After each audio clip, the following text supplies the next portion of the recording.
La Biblia te inspira. ¿Y sabes qué? La historia de Jezabel es, sin duda, una de las más intensas y oscuras de toda la Biblia. Es un relato brutal de poder, de manipulación y de un conflicto religioso que marcó a sangre y fuego a todo un reino. La pregunta es así de directa, sí. Y es que pocos nombres en la historia bíblica evocan una imagen tan potente y controvertida como el suyo. Y ojo, porque su historia no es precisamente un cuento de hadas, es una crónica de pura ambición y tiranía. Para entender a Jezabel, hay que empezar por el principio. Y su historia, que quede claro, no arranca con un romance, sino con un frío movimiento estratégico en el gran tablero geopolítico de la antigüedad. Lo primero que hay que saber es esto. Jezabel no era israelita. Venía de Fenicia, un reino vecino muy próspero y poderoso. Y no era cualquiera, era la hija del mismísimo rey de los Sidonios, lo que la convertía en una pieza clave para cualquier alianza política.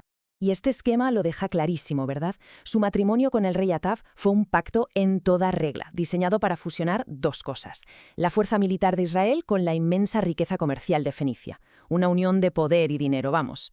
Pero claro, Jezabel no era de las que llegan para pasar desapercibida o para adaptarse sin más, ni mucho menos. Ella llegó con su propia agenda bajo el brazo y con una condición que iba a cambiar las reglas del juego y el tejido religioso del reino para siempre. Y aquí viene lo realmente interesante. A ver, lo normal para otras reinas extranjeras era adaptarse, adoptar las costumbres locales. Pero Jezabel hizo justo lo contrario. Exigió que sus dioses, Baal y Asera, fueran adorados de forma oficial en la capital. No estaba pidiendo tolerancia, estaba exigiendo una imposición en toda regla. Pero la cosa no se quedó ahí. La promoción de sus dioses fue solo el principio. Lo que vino después fue, directamente, una guerra abierta contra la fe tradicional de Israel. O sea, que quede claro, esto no iba de tolerancia religiosa ni de diversidad. El objetivo era uno, y solo uno: borrar del mapa la fe en Jehová y establecer el culto a Baal como la única y verdadera religión del reino. La campaña de persecución que desató fue sencillamente brutal. Ordenó la matanza de los profetas de Dios. Fue una purga tan bestia que un alto cargo del palacio, un hombre llamado Abdías, tuvo que esconder a 100 de ellos en cuevas para salvarles la vida. Y claro, en medio de toda esta tiranía tenía que surgir alguien que le plantara cara. Su gran némesis, el hombre que se atrevió a desafiarla sin rodeos, fue el profeta Elías. Y aquí, es donde se prepara el terreno para uno de los enfrentamientos más épicos de la Biblia. Si queremos ver hasta dónde llegaba su crueldad, hay un episodio que lo resume todo a la perfección: la historia de la viña de Nabot.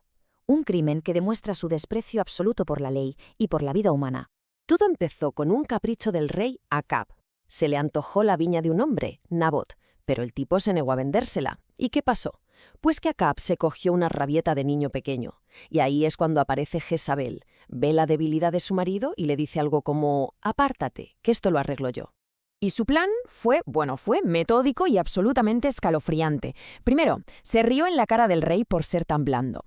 Después, montó un juicio farsa contra Nabot, sobornó a testigos para que lo acusaran de blasfemia y finalmente ordenó que lo lapidaran hasta morir. Así de fácil. Y le entregó la viña a su marido en bandeja. Pero a un crimen así, una injusticia tan flagrante, no podía quedar sin respuesta. Fue la gota que colmó el vaso. El profeta Elías se plantó delante del rey Acab y lanzó una profecía terrible, una sentencia directa contra Jezabel. Su destino acababa de quedar sellado. Pasaron los años, pero la profecía no se olvidó. Llegó el momento.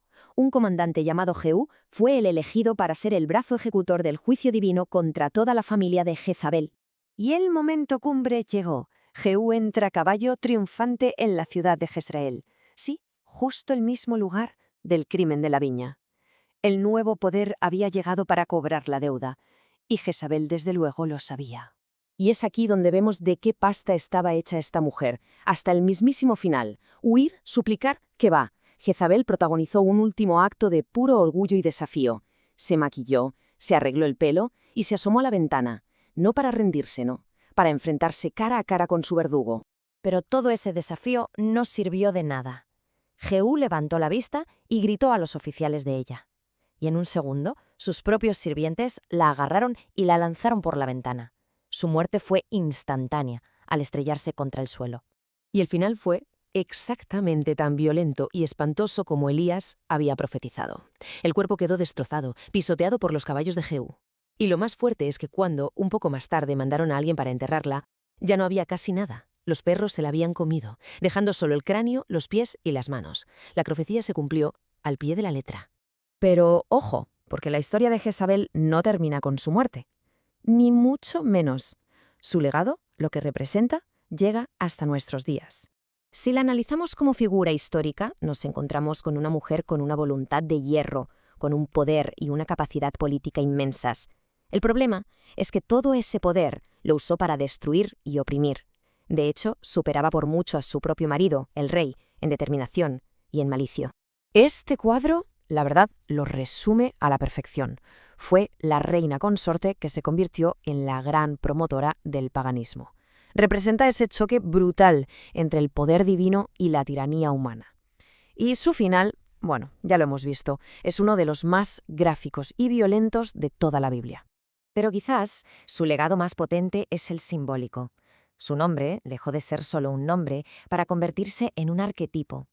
Siglos después, en el libro del Apocalipsis, se usa a Jezabel para describir a cualquier figura que seduce a la gente, que la aparta de sus principios para llevarla a la idolatría y a la inmoralidad. Y con esto llegamos a la reflexión final. ¿Quién fue Jezabel? ¿Simplemente una reina tirana de un reino perdido en el tiempo? ¿O se ha convertido en algo más grande? Un símbolo eterno del poder que corrompe, de la tiranía religiosa y de la ambición que no conoce límites. La historia dictó su sentencia, pero su leyenda sigue muy viva y nos sigue haciendo pensar. Si te ha inspirado, dale like y síguenos para ver nuevos contenidos.